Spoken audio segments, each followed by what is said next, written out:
दादा दादा, कौन है ये लोग? आप मुझे कहाँ ले आए? बेटा, पापा ही है तुम्हारे। नहीं, ये मेरे पापा नहीं हो सकते। एक बार की बात है। सतारा गांव के एक छोटे से गांव में एक 80 साल का बूढ़ा आदमी एक छोटे से बच्चे को लेकर अकेले रहता था। वो बच्चा महज 5 से 7 साल का था। बूढ़ा आदमी उस बच्चे को अपने साथ ही हमेशा घुमाता था। लोगों को ज्यादा कुछ पता नहीं था। एक दिन, अरे रामू जी, इतनी दूर क्यों बैठे हैं? यहाँ सामने आकर बैठिए। हाँ हाँ मोहन, बैठ जाऊंगा। पहले ये बताओ, तुम चाय में ऐसा क्या डालते हो कि पूरा गांव तुम्हारी चाय का दीवाना है? भैया जी, मैं क्या डाल सकता हूँ? बस सालों से चाय बना रहा हूँ, तो तजुर्बे के अनुसार चाय अच्छी बन जाती है। फिर भी कुछ तो मिलाते होगे। आप वो सब छोड़िए, लीजिए चाय पीजिए। मोहन रामू को चाय देता है। तभी जोर की बारिश हो जाती है। मोहन अपने नौकर से कहता है, सोनू बेटा, जरा बाहर पड़ी कुर्सियां ले आ, वरना बारिश में भीग जाएंगी। जी मालिक, लाता हूँ। एक प्याली चाय हमें भी देना भाई। एक कप चाय मुझे भी दे दो भाई। आहा, चाय तो बहुत मीठी है, लगता है बस पीता ही जाऊं। मोहन, अगर ये चाय शहर में बिकती तो इसके दाम तो और भी ऊंचे रख सकता था। नहीं मालिक, मैं यहीं ठीक हूँ। ज्यादा पैसे क्या करूँगा जब शांति ही नहीं मिलेगी तो। ठीक है, जैसी तुम्हारी मर्जी।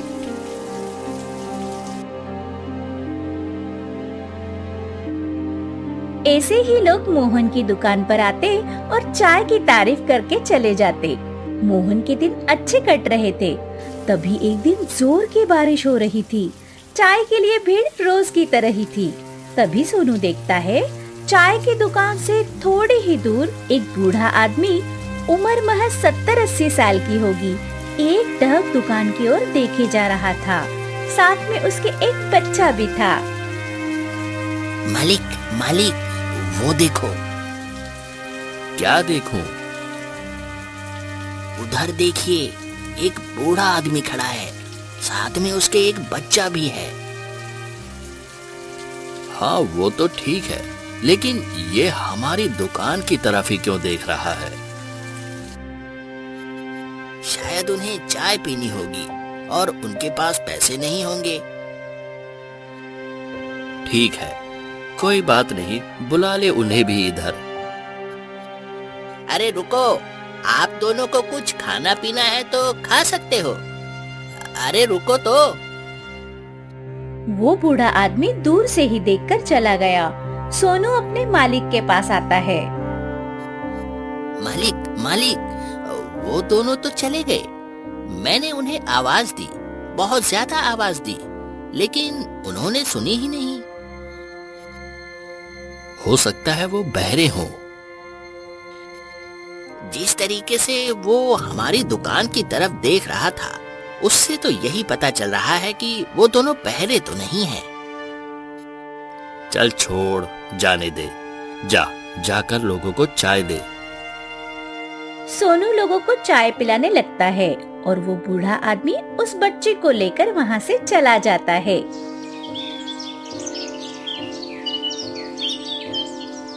लेकिन दूसरे दिन जब मोहन अपनी दुकान पर चाय बेच रहा होता है, तभी वो उन दोनों अजनबियों को फिर से देखता है। सोनू, आज फिर वो दोनों देखो, दूर से ही दुकान को देख रहे हैं। आखिर उन्हें चाहिए क्या? मालिक, मैं जाकर देखूं क्या? तुम रुको, मैं देखता हूँ। मोहन अपनी दुकान से ही उस बूढ़े आदमी को आवाज लगाता है। सुनिए बाबा, अरे सुनिए तो, वापस क्यों जा रहे हो? आपको जो लेना है ले लो। अरे, अभी भी नहीं रुक रहे हैं। छोड़िए मालिक, वहाँ चाय देनी है, जल्दी चाय तैयार करिए। हाँ ठीक है, तुम लोगों को बैठाओ, जाने दो, उन्हें पता नहीं क्या चाहिए। मोहन, ओ बेटा मोहन, एक प्याली चाय इधर भी देना। हाँ मौसी, देता हूँ। ऐसे ही दिन बीतते गए, लेकिन बूढ़ा आदमी उस छोटे से बच्चे के साथ रोज आता, थोड़ी देर दुकान की तरफ देखता, फिर वापस चला जाता।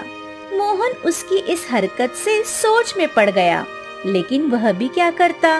मोहन के कई बार बुलाने के बाद भी बूढ़े आदमी ने उसकी एक भी नहीं सुनी, बस आता और कुछ देर दुकान को रोज की तरह देखकर चला जाता।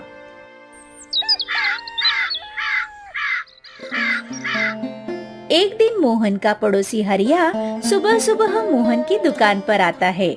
सर्दी के दिन थे। हरिया का बेटा भोला भी दौड़ते हुए मोहन की दुकान पर पहुंच जाता है। अरे मोहन, ला जल्दी से चाय ला दे। हरिया देखो, आपका बेटा भी आ रहा है। पापा पापा। भोला, तुम इतनी ठंड में यहाँ क्यों आए हो? स्कूल नहीं जाना क्या? जाना तो है, लेकिन पहले मुझे मोहन दादा के हाथ की बनी चाय पीनी है। तुम अभी छोटे हो और बच्चों को चाय पीनी भी नहीं चाहिए। जाओ, तुम्हारी मम्मी से बोलो कि गाय का दूध लाई है, वो तुम्हें दे देगी। नहीं, मुझे दूध नहीं, चाय ही पीनी है, वो भी मोहन दादा के हाथों की बनी। हरिया काका, रहने दीजिए, अभी बच्चा है, एक प्याली चाय से कुछ नहीं होगा। हाँ ठीक है मोहन, लेकिन थोड़ा कम देना इसे। ठीक है। एक बात पूछूं मोहन? हाँ पूछिए ना, क्या बात है? तुम्हारी शादी को लगभग 18 साल हो चुके हैं, तुम्हें कोई संतान नहीं, तुम कोई बच्चा अनाथालय से गोद क्यों नहीं ले लेते हो? हाँ बात तो आपकी सही है काका, लेकिन क्या करें, गौरी इस बात को मन से तैयार ही नहीं। क्यों? कहती है मेरी कोख से संतान जन्म ले तो ठीक है, वरना बिना माँ बने ही रह लूंगी। भाभी को समझाने के लिए मैं अपनी पत्नी को तुम्हारे घर भेज दूंगा, शायद कोई बात बन जाए। ऐसे कब तक बिना संतान के रहोगे? आखिर बुढ़ापे में अपनी संतान ही तो काम आती है। भाभी ये क्यों नहीं सोचती? क्या बताऊं काका, अब वो मानती नहीं तो फिर मैं भी कुछ नहीं बोलता हूँ। आखिर पत्नी के आगे किसकी चली है? हाँ, ये बात तो तुमने बिल्कुल ठीक कह दी। मोहन वहाँ तो मुस्कुरा देता है, लेकिन जब वह दुकान बंद करके अपने घर की ओर जाता है तो उसे हरिया की कही बातें याद आती है और वह मन ही मन सोचता है, काश मेरा भी एक बेटा होता, उसे भी पढ़ाता लिखाता, एक अच्छा इंसान बनाता। लोग भी कहते कि देखो वो मोहन का बेटा है। बच्चों से ही तो घर खिलता है, पर क्या करूं, इसमें गौरी की भी तो कोई गलती नहीं है। भगवान कम से कम एक लड़की दे देता तो घर में लक्ष्मी की तरह उसकी लालन पालन करता। एक काम करता हूँ, गौरी को मनाता हूँ और अनाथ आश्रम से एक बच्चा गोद ले लेता हूँ। गौरी, ओ गौरी। क्या हुआ जी? आज आप बाहर से ही आवाज क्यों लगा रहे हो? आप और मेरे सिवा घर में कोई नहीं रहता, फिर बाहर से आवाज देने की आज जरूरत क्यों पड़ गई? आज मुझे दुकान पर हरिया काका मिले थे। हाँ तो? संतान वाली बात आज उन्होंने भी मुझसे ही कही। देखो जी, मैंने तो आपको पहले ही बता दिया था कि हमारे बच्चे के अलावा मैं किसी को अपना बेटा या बेटी नहीं मान सकती। आखिर है क्या हर्ज गोद लेने में? हर्ज क्या है? तो सुनो, मान लो आज हम किसी को गोद ले लेते हैं, बाद में उन्हें पता चलेगा कि हम उनके माँ बाप नहीं हैं, और वो अगर हमें घर से निकाल देंगे तो? क्या गौरी, तुम भी इतनी दूर की सोचती हो? नहीं नहीं, मैंने फिल्मों में ऐसा देखा है। मतलब तुम कभी भी इस बात के लिए राजी नहीं होगी ना? हाँ, ये मैं नहीं कर सकती। ठीक है, जैसी तुम्हारी मर्जी। अब मैं क्या कर सकता हूँ? अब भविष्य में हमारे साथ क्या होगा ये तो भगवान ही जाने। ये सब छोड़ो, ये बताओ आपकी दुकान कैसी चल रही है? छोटी सी झोपड़ी में हमने दुकान तो खोल दी, लेकिन हमारी दुकान सही से चलती तो है ना? चलती है? अरे भगवान, दौड़ती है मेरी दुकान। लोगों को मेरी चाय का स्वाद बहुत अच्छा लगता है। लेकिन एक बात है जो कुछ दिनों से मैंने तुम्हें बताई नहीं है, जो अंदर ही अंदर मुझे खाए जा रही है। क्या बात है? एक बूढ़ा सा आदमी है जो रोज अपने एक बच्चे के साथ मेरी दुकान को दूर से ही एक टक निहारता रहता है। कितनी बार मैंने उसे आवाज भी दी, लेकिन फिर वो वहां से चला जाता है। कोई भूत तो नहीं है ना? अरे नहीं नहीं, वैसा कुछ नहीं है। वो सबको दिखाई देता है।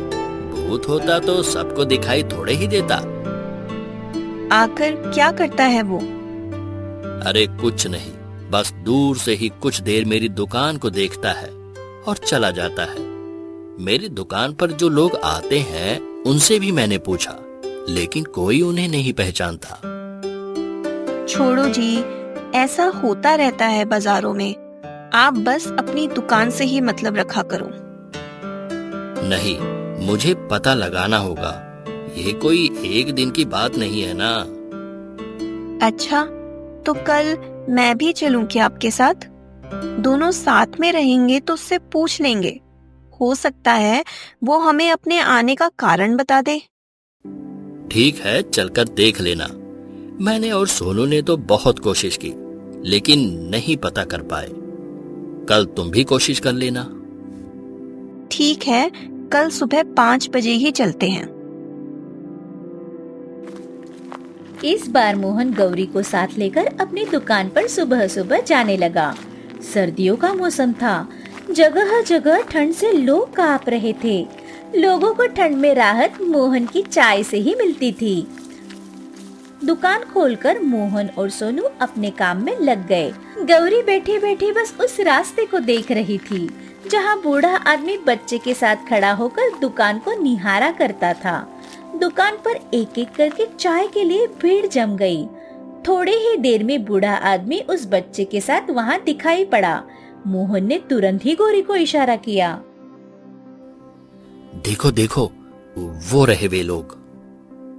अच्छा, वो तो बहुत दूर खड़े हैं। हाँ हाँ, वही। मैं जाऊं? नहीं नहीं, अकेले मत जाओ। भीड़ खत्म होने दो, मैं भी साथ चलता हूँ। पता नहीं क्या चीज हो। अरे जी, वो तो जा रहे हैं। बाबा रुकिए, क्या चाहिए आपको? सुनिए तो, जो चाहिए आप ले जाइए। गौरी बूढ़े आदमी को बहुत आवाज देती है, लेकिन वो रुकने का नाम ही नहीं लेता, बस वहाँ से चला जाता है। लो, यही होता है हमेशा। मैं दुकान में व्यस्त रहता हूँ और वो चला जाता है। अब क्या करें? करना क्या है, वो फिर कल आएगा। अब आएगा तब देखते हैं। इस बार चाहे जो हो जाए, उसे रोक कर रहेंगे। ठीक है।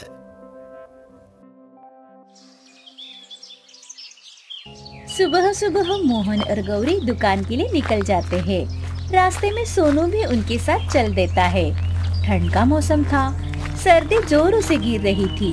तीनों दुकान खोलकर चूल्हा जलाते हैं और चाय की केतली भट्टी पर रखते हैं। धीरे धीरे चाय उबलती है। मंद मंद चाय की खुशबू उस जगह पर बिखरने लगती है। तीनों नजर टिकाए बैठे थे कि वो आदमी कब आएगा। पूरा 1 घंटा बीत चुका था। तभी मालिक मालिक, वो आ गए। आ गए? कहाँ है? उस पीपल के पेड़ की तरफ देखो। हाँ, आज तो उससे पूछ कर ही रहूंगा। मोहन दौड़ता दौड़ता बूढ़े आदमी के पास जाता है। मोहन के पीछे उसकी पत्नी गौरी और सोनू दोनों आते हैं। बूढ़ा आदमी उन्हें अपनी ओर आता देखकर अपनी चाल तेज कर लेता है, लेकिन आगे से मोहन और पीछे से गौरी और सोनू उसे घेर लेते हैं। बूढ़ा आदमी जाने का रास्ता ढूंढता है, लेकिन उसे रास्ता नहीं मिलता।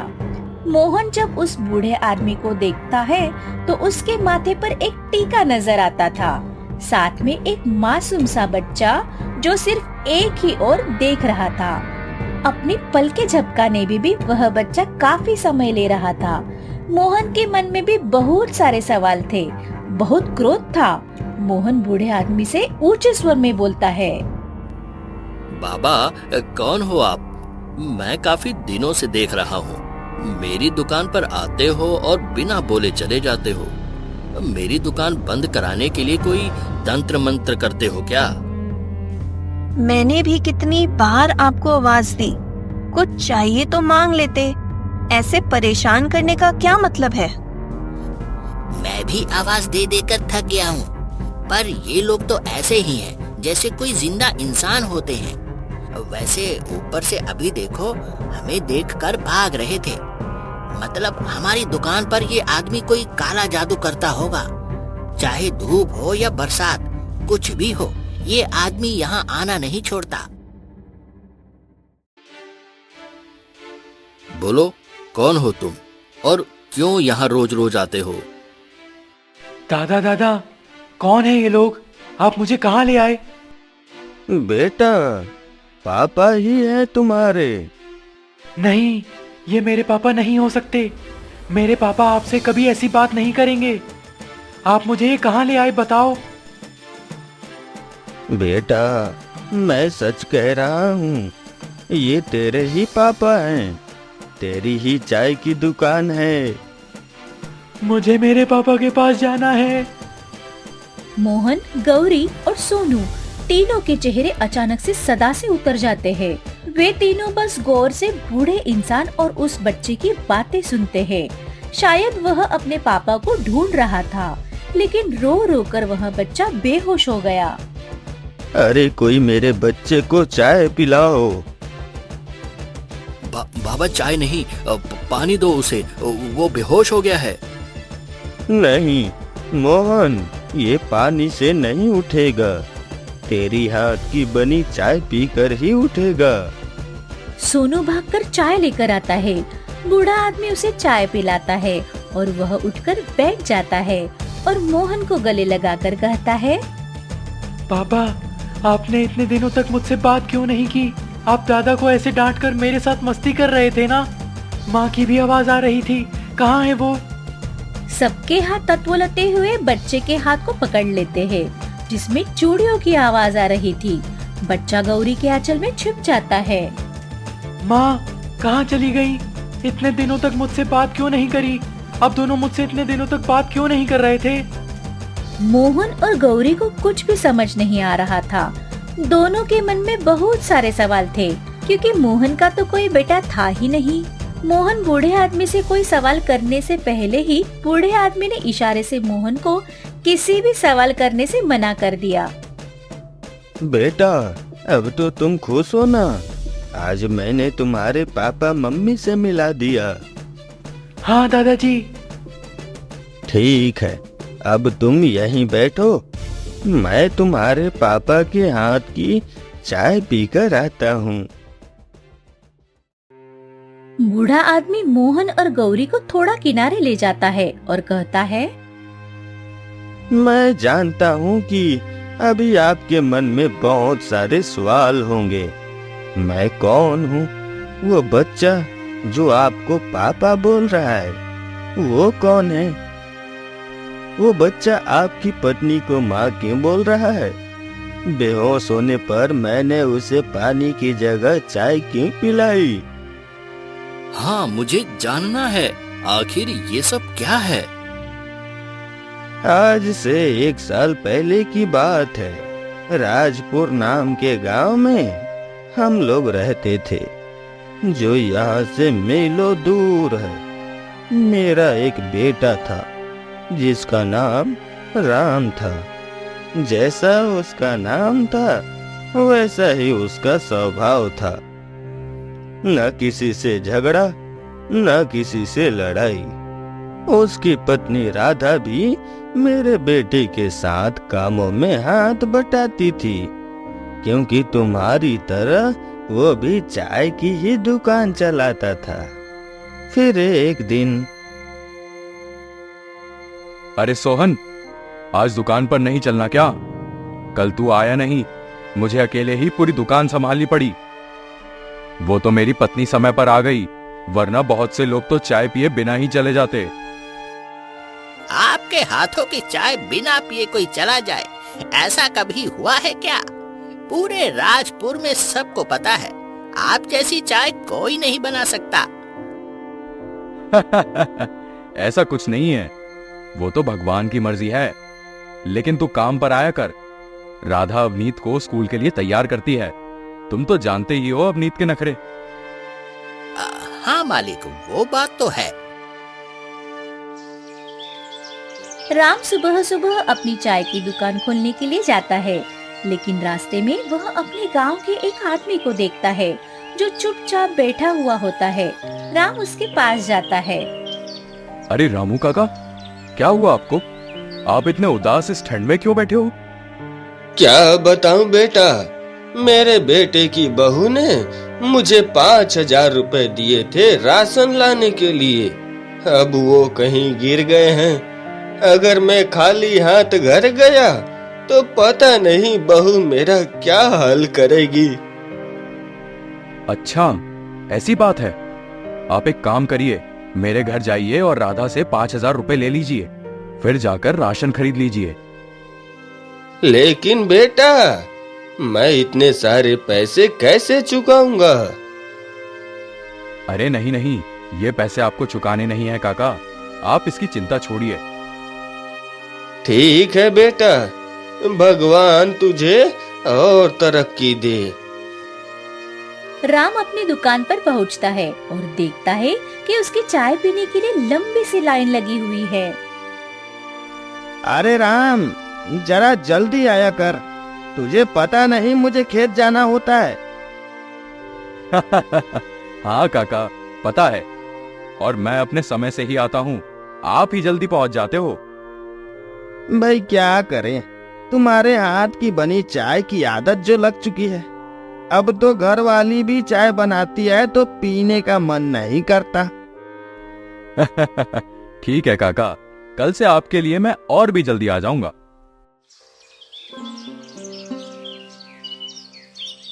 सुबह से चाय की दुकान पर राम को शाम हो जाती है। तभी अवनीत अपनी माँ के साथ उसके पास आता है। पापा, पापा। अरे राधा, मैंने तुम्हें कितनी बार मना किया है, इसे यहाँ मत लाया करो।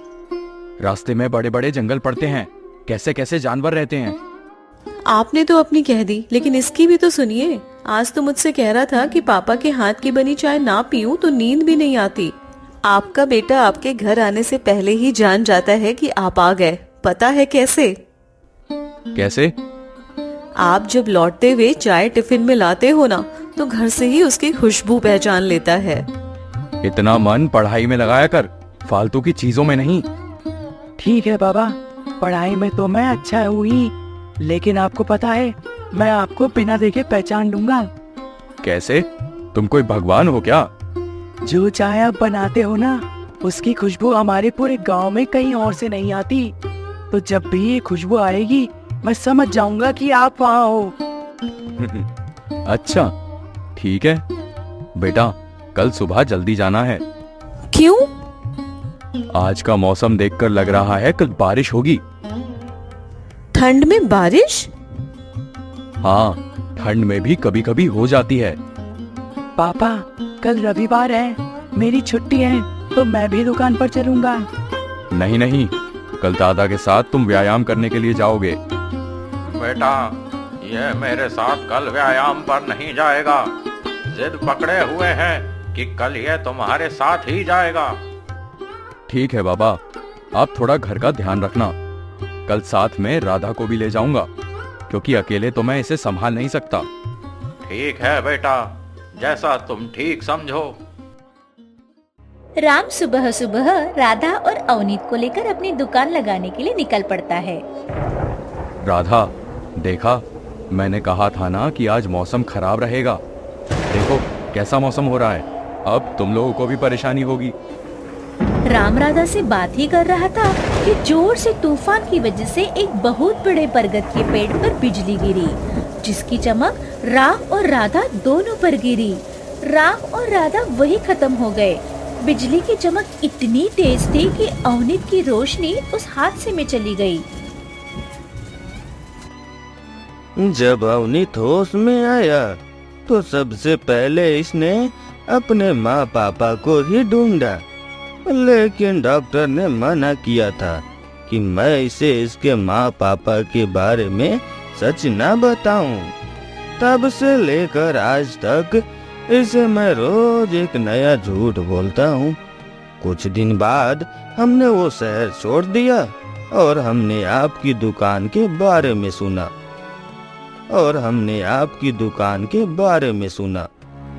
आपकी चाय की खुशबू मेरे बेटे राम की खुशबू जैसी थी, इसलिए मैं अवनीत को यहाँ दूर से आपकी चाय की महक महसूस करा देता हूँ और कह देता हूँ कि पापा अभी व्यस्त हैं, जब घर आएंगे तो बात कर लेना।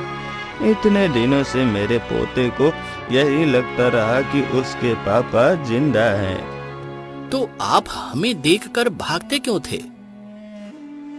मुझे डर लगता था कि कहीं आप लोग इसके सामने सच न बता दे, क्योंकि अगर इसे पता चल जाता कि इसके माँ पापा दोनों ही नहीं रहे तो इसे बचाना मेरे लिए नामुमकिन था।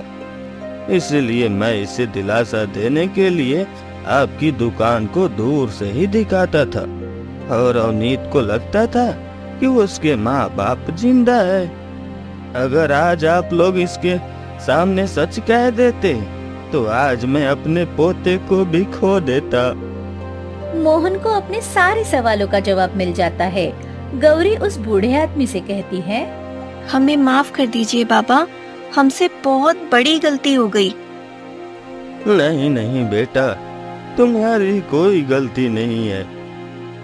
बाबा, एक बात कहूँ, आज से आप और अवनीत हमारे साथ ही रहना। हमारी भी कोई संतान नहीं है। मैं और मोहन अवनीत को उसके माँ बाप का प्यार देंगे और कभी भी उसे ये पता नहीं चलने देंगे कि हम उसके असली माँ बाप नहीं हैं। और मुझे भी आपके रूप में बाबा मिल जाएंगे। इस तरह मोहन को एक भरा पूरा परिवार मिल गया।